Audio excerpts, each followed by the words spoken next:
আসসালামু আলাইকুম। আশা করি সবাই ভালো আছেন।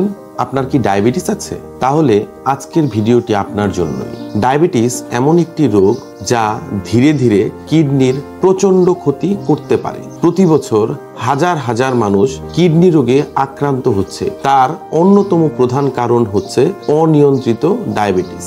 রক্তে গ্লুকোজের মাত্রা বেড়ে গেলে তা কিডনির ছোট ছোট ছাঁকুনিগুলি নষ্ট করে ফেলে।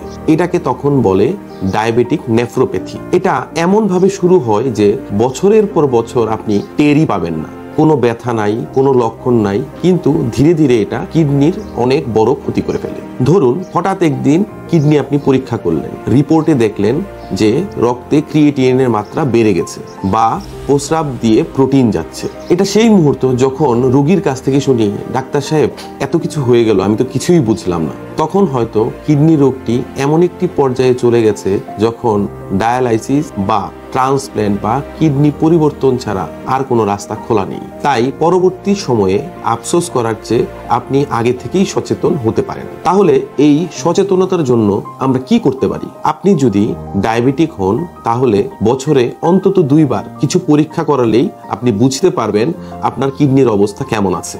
যেমন সেরাম ক্রিয়েটিনিন, ইউরিন রুটিন এক্সামিনেশন এবং ইউরিন ফর মাইক্রোঅ্যালবুমিন। এই রিপোর্টগুলি বলে দিবে আপনার কিডনি ভালো আছে কিনা।